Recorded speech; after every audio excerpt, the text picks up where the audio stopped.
और अपने परेशानी को झेलते हुए दिन रात किसानों के हित में काम करते रहते हैं, घूमते रहते हैं हर दिन। पता नहीं खाना कब खाए, अपना काम घर का क्या हुआ, लेकिन सब छोड़ छाड़ करके किसानों के संगठन में लगे रहने वाले ऐसे महान विभूति हमारे बीच उपस्थित हैं। इनके प्रयास से बहुत सारा काम किसानों को हुआ है। आगे भी मैं आशा करता हूं कि आप लोगों के सहयोग से किसानों के हित में काम होगा।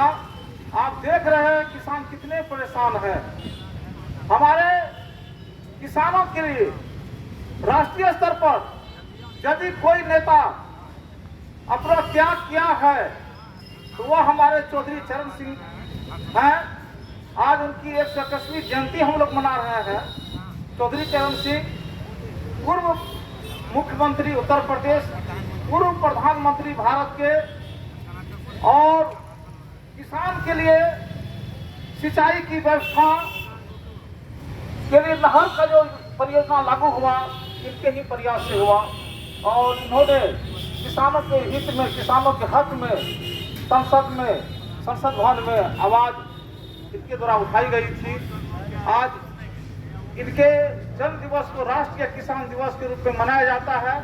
हम लोग भी उन्हें आदरांजलि अर्पित करते हैं और आज किसान दिवस के रूप में हम उनको श्रद्धांजलि देते हुए अपना विचार यहाँ प्रस्तुत कर रहे हैं। हम देख रहे हैं कि हमारे सामने में किसानों के साथ क्या स्थिति है। हमारे किसान किसी प्रकार से दुख तकलीफ सहते हुए ट्रैक्टर खरीदते हैं और ट्रैक्टर खरीदने के बाद उनके पास पैसे का अभाव रहता है, कोई न कोई कागज की कमी रहती है। अब गुलाब बाग जब वह कोई सामान लेकर के जाता है तो यहाँ पर हमारे जो सेवा के लोग हैं, कानून के रखवाले, उनको घेर लेते हैं और कानून के रूप में देखा जाता है कोई न कोई कागज की कमी तो रहती ही है। तो यहाँ पर थाना के आगे में गाड़ी देख रहे हैं, ट्रैक्टर की भीड़ लगी हुई है, तांता लगा हुआ है, यहाँ से गाड़ी का छली लगा देता है। यातायात में दिक्कतें होती है, लोग कैसे जाएं रोड होकर के। इतनी चौड़ी सड़क बनी है लोगों के आने जाने के लिए, लेकिन है क्या, यहाँ पर ट्रैक्टर को लाइन यहाँ से वहाँ खड़ा कर दिया है और खड़ा करके क्या पूछा जा रहा है, ये कागज नहीं है, वो कागज नहीं है, ओवरलोडिंग है, टेलर का माप सही नहीं है, 1 इंच छोटा है, 1 सेंटीमीटर बढ़ गया है। तो हम आप लीजिए, जवाब दीजिए उसके पास, उस पुलिस अधिकारी के पास। मर रहा है किसान, हम लोग किसान नेता यहाँ बैठे हुए हैं और हमारे किसान को वहाँ पसीना छुड़ाया जा रहा है हमारे सामने में। देख लीजिए, लोग किस पर जाएंगे, उड़ के जाएंगे। रोड पर ट्रैक्टर का छली खड़ा हुआ है तो लोग आने जाने में दिक्कतें हो रही है। कोई दुर्घटना एक्सीडेंट हो जाए, इसका दोषी कौन होगा? क्यों ऐसा हो रहा है?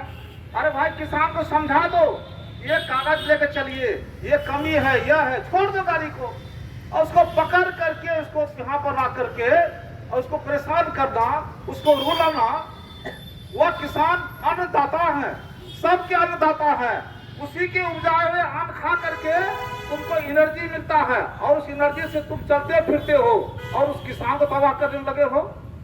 हम जिला प्रशासन से हम लोग बात करेंगे कि किसानों को परेशानी नहीं हो और किसानों के कागज को बिना मतलब कागज और कोई बहाना लगा के उसके ट्रैक्टर को घेर लेते हैं, उनको रोकते हैं, परेशान करते हैं।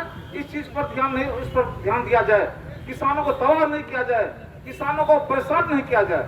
सबका आधार कार्ड है, पता है, आप उनको संपर्क करिए, समझाइए, 2 बार 3 बार समझाइए, छोड़ दीजिए।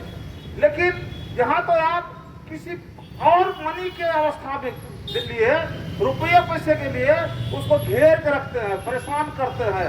उसी किसान का दोहद होता है नीचा से ऊपर तक। कर्मचारी उसी किसान का शोषण करता है, पुलिस उसी किसान का शोषण करता है, यहाँ का अफसर पदाधिकारी उसी किसान का शोषण करता है। किसान का बेटी का विवाह होना है, कैसे होगा? किसान बीमार पड़ गया, इलाज कहाँ से होगा? इस पढ़े लिखे पदाधिकारी, इस पढ़े लिखे सरकार के सेवक को पता है कि इस किसान के घर में क्या समस्या है, क्यों परेशान करते हैं किसान को। आजादी से लेकर आज तक क्या हम लोकतंत्र में हैं क्या हम अफसर तंत्र पे हैं, क्या गुंडा तंत्र पे हैं? ये पढ़े लिखे गुंडों से हम परेशान हैं। हम इस किसान को इन पढ़े लिखे शिक्षित गुंडों से निजात दिलाने के लिए जो कार्य करना होगा वह करेंगे। सारे घुसखोरी भ्रष्टाचारी को बंद करने के लिए हम लोग को योजना बनानी होगी और उस पर अमल लाना होगा। हम लोग हल्का कर्मचारी से लेकर के यहाँ के डीसी एलान तक घूसखोरी के दरवाजा को बंद करेंगे। 1 टका घूस लेने नहीं देंगे। इसके लिए हम लोग को योजना बनाने की जरूरत है। और तुम पढ़े लिखे हो, समझदार हो, देश के सच्चे नागरिक हो, संविधान का पालन करने वाले हो, तो गुंडा का व्यवहार क्यों करते हो? वर्दी पहन करके 10 टका, 5 टका, 100 टका क्यों लेते हो? ये गुंडापनी आदत को छोड़ो।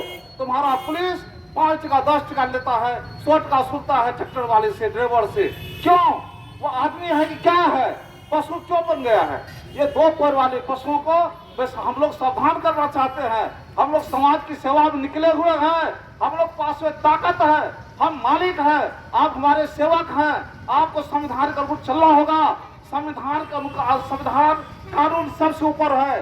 कानून के नजर में सब बराबर है, चाहे पुलिस है, चाहे दरोगा है, चाहे डीएम है, सीएम है कि राष्ट्रपति है, सब कानून के अंदर है।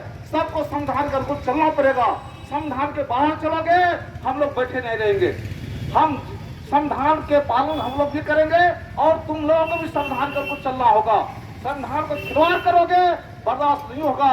इसी बात के साथ अपनी बात में समाप्त करता हूँ। जय विज्ञान, जय संविधान, जय किसान।